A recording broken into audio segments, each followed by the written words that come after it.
La chose la plus importante, c'est d'avoir de la donnée. On va parler de dossier technique amiante, on peut parler de rapport de repérage amiante avant travaux. Au sens de la réglementation, un dossier technique amiante, c'est un dossier technique amiante par immeuble. Vu de dessus, les bâtiments ne se touchent pas, donc c'est un bâtiment, il doit avoir un dossier technique amiante. D'accord ? Dans ce dossier technique amiante, ensuite, on peut y incorporer, on doit y incorporer l'ensemble des rapports de repérage. Là, ensuite, je dirais, c'est plus le bon sens. Attaquer une barre de 300 logements et faire un seul rapport de repérage, par exemple amiante avant travaux, pour un ensemble de 300 logements, en termes d'utilisation, en termes de recherche de la data précise, si on en a besoin, est-ce que le logement 123 au 3e étage et dans la salle de bain, il y a de l'amiante, ça va être forcément plus compliqué si vous avez un pavé de 600 pages avec, bien sûr, les X milliers d'analyses qui vont avec. Donc ensuite, c'est véritablement l'approche. Nous, chez SC Environnement, on se permet d'avoir les deux approches et de proposer à nos maîtres d'ouvrage les différentes visions. Soit on vient et on arrive à faire l'ensemble des repérages sur un jet, ce qui permet en effet peut-être de limiter un peu le nombre de prélèvements, mais par contre, en termes d'utilisation a posteriori, ça va être déjà plus compliqué. Si vous prenez logement par logement, vous avez des rapports de repérage, ça va un petit peu multiplier le tas final de rapports et de data que vous avez, mais d'un point de vue de recherche de l'information, ce sera déjà beaucoup plus facile.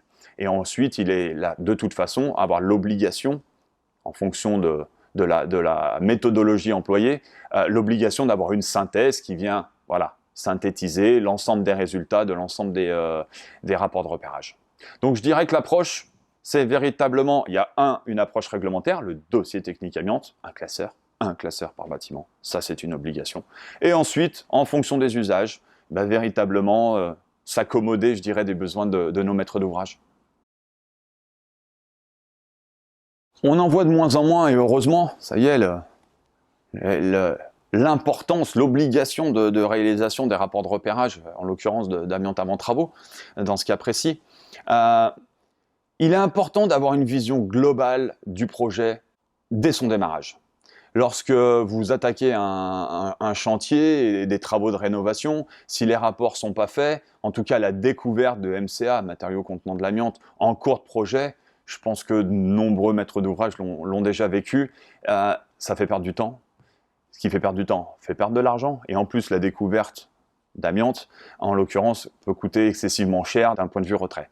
Donc il est très important, dès la base de vos projets immobiliers, de démolition, rénovation, il est important d'avoir une vision exhaustive et de fournir cette vision exhaustive à votre diagnostiqueur afin qu'il effectue l'ensemble des repérages et vous donne une information, une data fiable, qui soit précise, qui soit nomenclaturée et que ce soit tout le temps la même. Essayez de prendre un seul diagnostiqueur quand vous avez un ensemble immobilier, c'est plus simple que 2 ou 3 parce que la concaténation des informations va être compliquée.